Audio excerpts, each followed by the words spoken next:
Hari Om Tat Sat. 4 chapters on freedom, a commentary on the Yoga Sutras of Patanjali, Swami Satyanand Saraswati. Chapter 1, Samadhi Pada, Sutra 14, Foundation of Abhyasa. स तो दीर्घ काल नैरंतर्य सत्कार सेवितो दृढ़ भूमि. स that abhyasa, to but, dirgha long, kala time, nairantarya without interruption, satkara reverence, asevita practiced, dridha firm, bhumi ground. It becomes firmly grounded by being continued for a long time with reverence without interruption. There are 3 conditions for the practice of abhyasa. It should be practiced with complete faith, it should continue uninterrupted, and it should go on for quite a long time. When these 3 conditions are fulfilled, abhyasa becomes firmly established and a part of one's nature. It is often observed that many aspirants are very enthusiastic in the beginning, but their faith dwindles away later on. This should never happen with a student of yoga who wants to achieve the goal in this very birth. A spiritual aspirant must continue his sadhana until he is able to receive something very concrete and very substantial, but very few aspirants can do this. The word Narantarya is very important. It means practicing without interruption. Antar means difference. Narantarya means absence of this difference. It means continuity. This is very important because if the practices are interrupted now and then, the student cannot get the full benefit from his practices. This means spiritual maturity.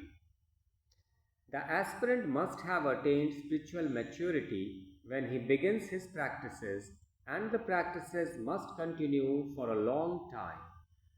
Sometimes we observe a misconception in many people that the task of spiritual evolution can be completed within a few months, but this is wrong.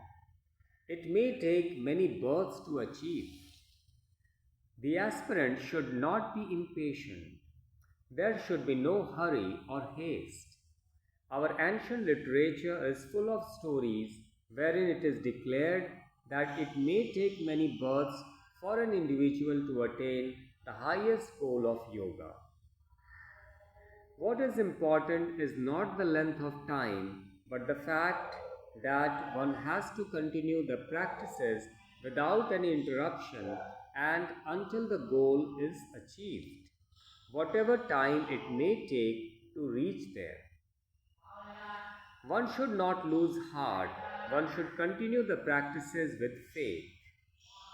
Faith is the most important factor, for it is only through faith that we have the patience and energy to continue the practice against the odds of life.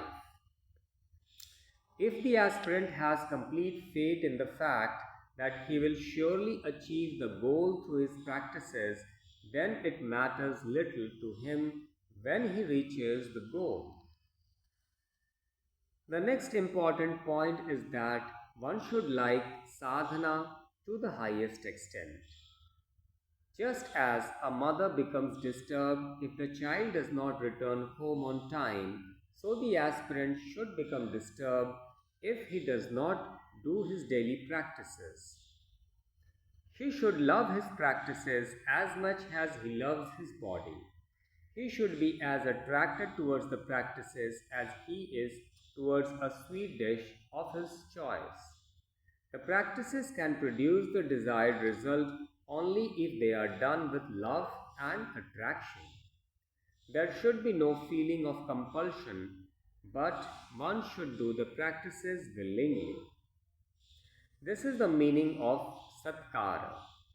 It means earnestness, respect, and devotion. If one has these qualities, good results are assured. Attachment to the practices can be developed through constant self analysis and satsang.